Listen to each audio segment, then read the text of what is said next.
I quit. Well, technically, I got let go of my job, but I quit my corporate career that has earned me $500,000 over the past 3 years, and I'm never going back after learning what I'm about to tell you. What I'm going to show you today are the most important lessons on money I've learned. I didn't learn this until I was well into my 30s. I wish I learned in school because this completely changed my life. Not just my finances, but my personal life too.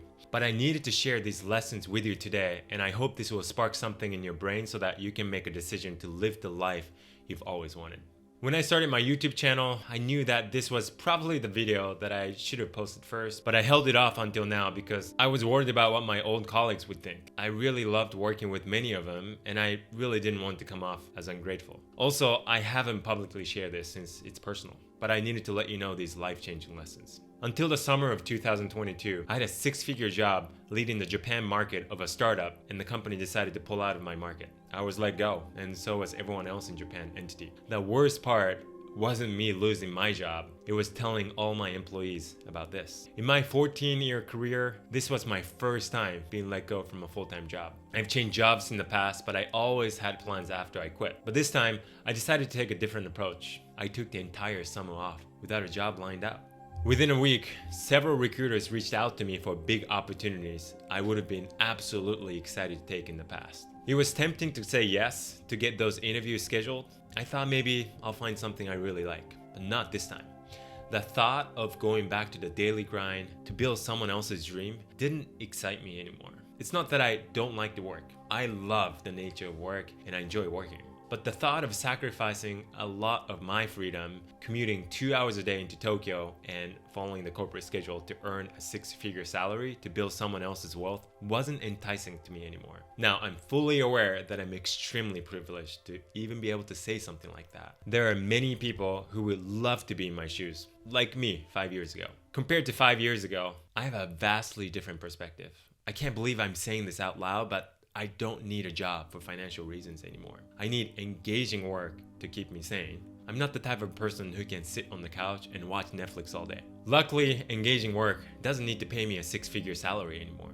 So during my summer off, I started to think about what my ideal life would look like in 5 years. What does my day-to-day look like? I saw myself being in control with my time. I'm able to travel with my family when we want. We have the time and money to visit our families and close friends around the world. I'm engaged in the work I do because I'm making an impact and helping others live the life that they want to live.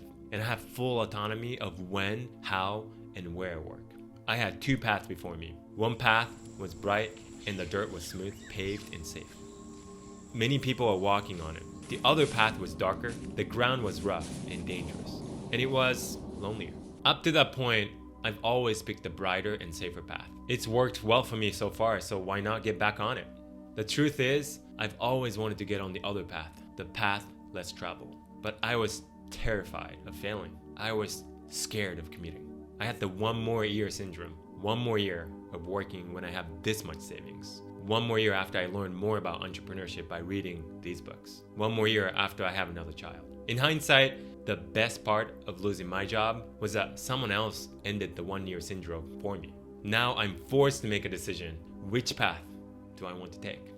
After some deep thinking and being brutally honest with myself, I knew going back to the corporate world wasn't the answer for me. So after I got back from my time off, I politely declined all their interview requests from the recruiters and told them I'm going to pursue something different, pursuing my dream to make my vision a reality. How do I live the life I want for as long as I want? The first step is to achieve financial independence. There are 2 ways to do it. If you work on something you love and get paid for it, you've achieved financial freedom because you would be doing that without getting paid anyway. Create a situation where you don't need to rely on anyone to sustain your lifestyle.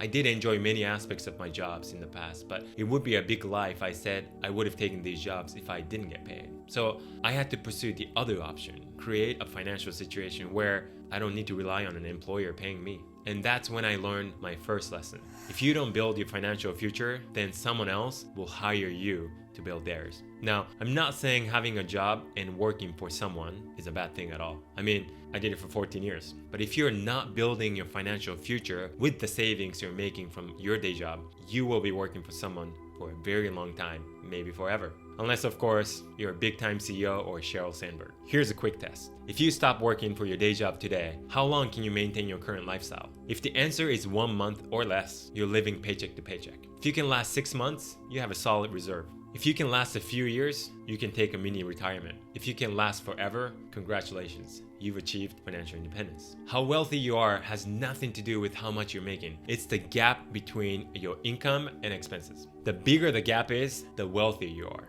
I have friends who make over $200,000 a year but can't take more than 2 weeks of unpaid leave because they have large expenses like rent for a really nice home, private school tuition for their kids, and car payments. I also know people who make less than $100,000 a year and have multiple cash flowing rental properties that they bought themselves. I grew up in Japan where the concept of saving was drilled into me. Earn a modest income, live below your means, save for the future. Good money tips. But the teaching ends there. There is no formal education about investing and entrepreneurship. So naturally, securing a high-paying job is glorified, and that's what most kids strive for. I was definitely one of them. After I graduated from college in the US, all I wanted was a good job with a decent salary. I had a pretty crappy first job in New York City that also paid me very little right out of college. But after that job, I had a few well-paying jobs, and I liked those jobs. When my annual salary hit $100,000 for the first time, I thought I made it. All I needed to do was to keep working hard and save as much as I could. Every month, I set aside about $1,500 for savings. I did that for about a few years. On my 30th birthday, I saved up $67,000, and I thought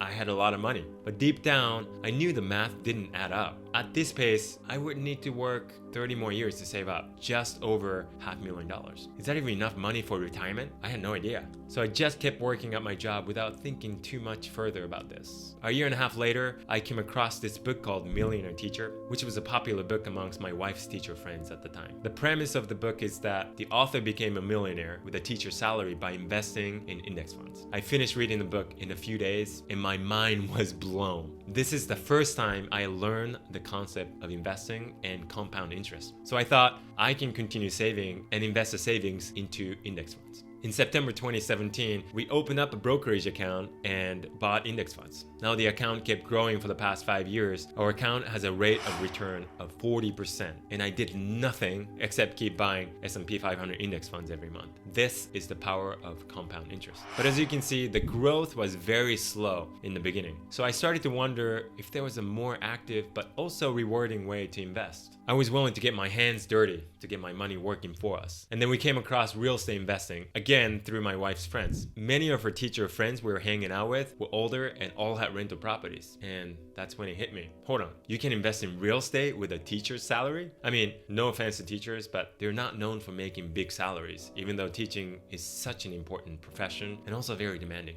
I used to think real estate investing was for the wealthy people. You know, people who already have hundreds of thousands of dollars of disposable income. But as I studied more and more about it, I learned that a middle-class couple like us could also buy rental properties. I read about investors who built a big enough portfolio to achieve financial freedom within 10 years of investing in real estate. Some did it in less than 5 years. Why not us? I read all the books I could on real estate investing as fast as possible and listened to every single Bigger Pocket podcast episode to learn about how other investors built their own financial future. 6 months of studying and dozens of rejected offers later, we purchased our first rental property in December 2018. The day we got the keys to the duplex, we thought we were getting closer to achieving the financial freedom we wanted. Not so fast. It took us $25,000 of fixing up and 2 long months of vacancy to finally get both units rented and another 2 months to start seeing monthly cash flow. And that's when I learned my second lesson. With freedom comes great responsibility. Just because we bought one rental property in which the numbers worked on the spreadsheet, it doesn't mean we were all set. Owning rental properties is a business. You need to take full responsibility for what happens to all aspects of your business. In the past 4 years, we had tenants not pay rent. We've had tenants who broke windows and left trash outside of the property. We had tenants leave all their belongings when vacating the unit. We've evicted tenants. We had strong winds that took down 2 large trees in the backyard of one of our properties. All of these unexpected events cost us tens of thousands of dollars. There were many moments when I thought I wanted to quit this business. But once I shifted my mindset from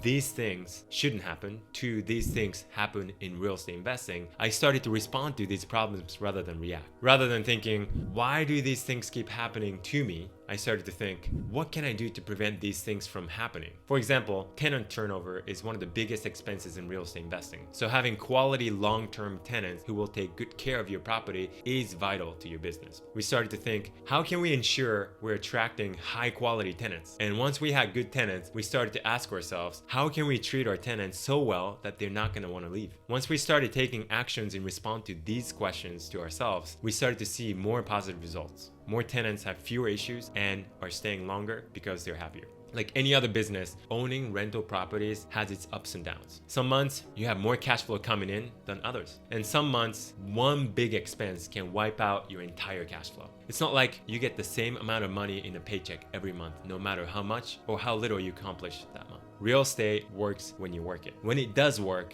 it's the most liberating feeling. A feeling that your financial future is in your hands. After going through many lessons, it took me about 2 years to feel confident in our ability to build our financial future with real estate investing. Once I was convinced that scaling our portfolio was key to our financial freedom, I wanted to buy more properties. But as we purchased our 6th property, we hit a major roadblock. We ran out of our own capital to invest. It's a common roadblock for many investors trying to scale their portfolio. At this point, many start to raise money from others by bringing great deals to those who have the money, but not the time or skills to invest. So if you have the skills and time, but not the money, this is a great way to invest. Around this time, I was just coming out of my 7-month paternity leave after having my first child. So I was eager to get back to work and start saving again. At first, it felt great to be back at work after a long time away from the workforce. But slowly, I started to remember this feeling of not having full control of my time. Some days I worked long hours to finish a project and missed my son's bedtime. Some days I left home early for a meeting in Tokyo and didn't even get to see my family until I got home.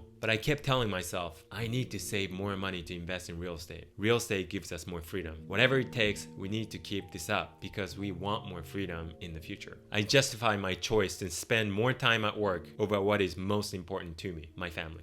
And that's when I learned my next lesson about money. Unless you control money, money will control you. In the summer of 2021, I left my 6-figure job because I didn't find much meaning to it. My intention was to pursue entrepreneurship in education. I wanted to make an impact on the younger generation with what I knew. But this still wasn't enough for me to take the darker, lonelier path. After a few weeks of leaving the job, I got scared because I found out I was addicted to something, a monthly paycheck. The first month I didn't receive a paycheck, I had this massive feeling of withdrawal. I missed the rush of dopamine, of money being deposited into my account at the end of each month.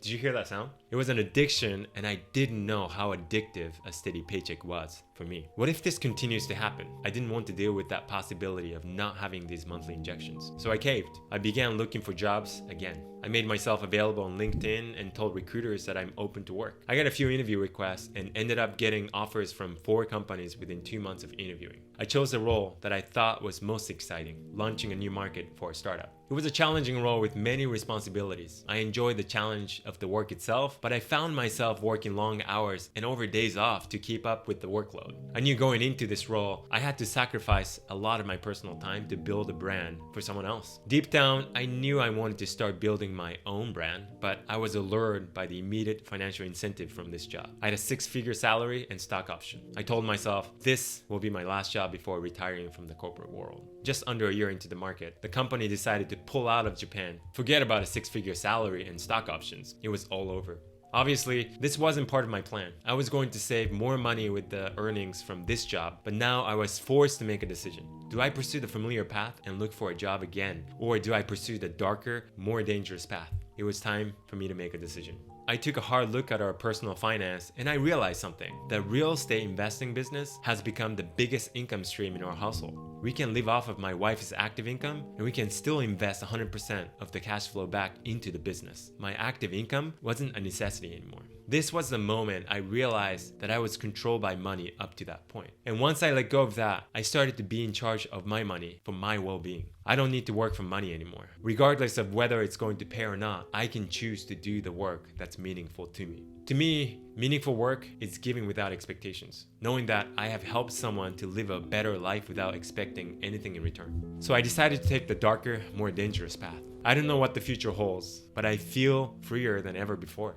At the same time, I have this tremendous sense of ownership towards my future, that I have 100% autonomy and responsibility for my financial future. The feeling is incredibly liberating and scary at the same time. It's like floating in the middle of the lake on a hot summer day. This is why I started this channel, to share practical and actionable tips to help you achieve your freedom. As we wrap up 2022, this is where I'm supposed to tell you that I founded a new company and helped thousands of people achieve financial independence and personal freedom. And this YouTube channel has hundreds of thousands of subscribers and millions of views this year already. I haven't. But I'm sharing this because this is the beginning of my journey. A journey of not letting fear stop me from living a life I want, no matter what others think of me. And with this video, I conquered my fear of posting this video and sharing my story. So I hope this video will help you stop doubting yourself, not lose sight of your why, and go after what you really want in life. This next year is all yours for the taking.